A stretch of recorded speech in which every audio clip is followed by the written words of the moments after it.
তমা, আপনি জানেন যে আজ ভোর থেকে গত রাত পর্যন্ত কাউকে নতুন করে কিন্তু ভারতীয় বিএসএফ নতুন করে পুশিং করেনি।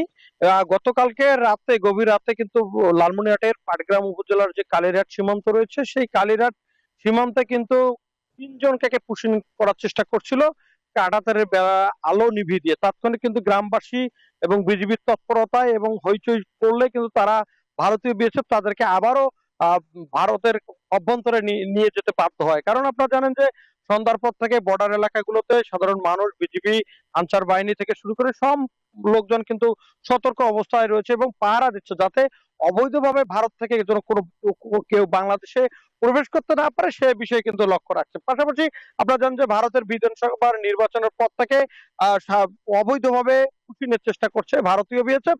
তবে তাৎক্ষণিক বারবার কিন্তু এই লালমনিরহাট বর্ডারে প্রায় 200 কিলোমিটার জুড়ে যে বর্ডার বিজিবি গার্ড রয়েছে এবং সাধারণ মানুষ তা কিন্তু রুখে দিচ্ছে।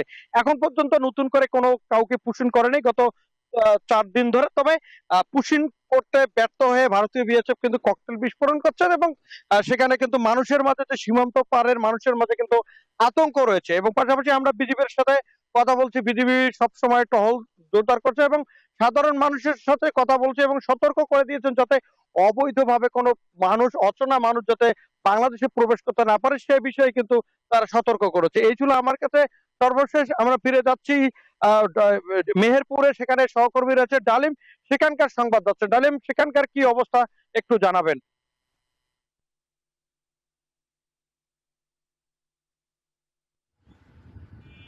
রবিউল, ধন্যবাদ। গতকালকের 4জনকে পুশিংয়ের চেষ্টার পরে আজকে এখনো পর্যন্ত সীমান্তের পুশিংয়ের, মেহেরপুরের 97 কিলোমিটার যে সীমান্ত 19টি বিওপির অধীনে রয়েছে, সেখানে কিন্তু আমরা পুশিংয়ের ঘটনাটি শুনতে পাইনি। তবে চাপা উত্তেজনা রয়েছে, উদ্বেগ রয়েছে এখানে, এবং যে কোনো সময় পুশিংয়ের ঘটনা ঘটতে পারে বলছেন সীমান্তের অধিবাসী এবং স্থানীয় কৃষকরা। আসলে পুশিংয়ের এই ঘটনা বন্ধ হওয়ার নয়, এমনটি বলছেন স্থানীয় কৃষকরা। তারা অনেক কিছুই বলছেন অনানুষ্ঠানিক, কিন্তু আসলে কঠোরভাবেও অনেক কিছু তারা বলতে চাচ্ছেন। বর্ডার রাস্তা, এরপরে সীমান্তে আসলে বাংলাদেশ সরকারের নিয়ন্ত্রণ, এই সকল বিষয় নিয়ে এগুলো তারা কথা বলছে।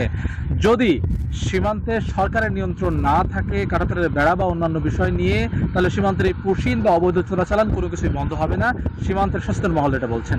আমরা গতকালকে 116 নম্বর যে আন্তর্জাতিক সীমানা পিলার, সেই পিলারের কাছে কিন্তু 4জনকে পুশিংয়ের চেষ্টা দেখেছিলাম। মেহেরপুরের সবগুলো বিওপিতে এবং সবগুলো সীমান্তে কিন্তু বেশ অ্যালার্ট আছে বর্ডার গার্ড বাংলাদেশ, এবং স্থানীয় কৃষক জনতা মিলেও কিন্তু এক ধরনের প্রতিরোধ কাল থেকে তৈরি করেছে, আবার বেশ পুরোদমে। হয়তো মেহেরপুর সীমান্তে আরো কয়েকদিন পুশিংয়ের চেষ্টা বিএসএফ করবে না, অন্য কোনো সীমান্তে চেষ্টা করবে, আবার একটু বিরতি দিয়ে আবার হয়তো মেহেরপুর সীমান্তে পুশিংয়ের চেষ্টা করবে ভারতীয় সীমান্ত রক্ষী বাহিনী। এই চলছে কিন্তু সীমান্তের বিএসএফ এর যে প্রচেষ্টা আর কি। তো সব মিলিয়ে মেহেরপুরে গতকালকে 4জন ব্যক্তিকে বিজিবি ছেলে পাঠিয়েছিল ভারতীয় অভ্যন্তরে, এবং তারা হয়তো চলে গেছে। নিশ্চিতভাবে বলা যাচ্ছে না তারা শূন্যরেখায় আছে নাকি ভারতীয় অভ্যন্তরে চলে গেছে। তো অন্য অঞ্চলের মতো এখানে 5 দিন বা 7 দিন শূন্যরেখায় নেই। এই মেহেরপুরের সীমান্তের যে পরিস্থিতি, সেটা হচ্ছে এখানে প্রায় 97 কিলোমিটার সীমান্ত রয়েছে। এই সীমান্ত কিন্তু বেশ প্রসিদ্ধ পুশিংয়ের ক্ষেত্রে। গত 2025-এর জুন মাস থেকে যদি আমি একটি পরিসংখ্যান দিই, সেই পরিসংখ্যানে কিন্তু 110 জনের বেশি, এ পর্যন্ত 110 জনের ব্যক্তিকে পুশিং করার চেষ্টা করা হচ্ছে। এই ছিল মেহেরপুরের সীমান্তের সর্বশেষ পরিস্থিতি। তমা।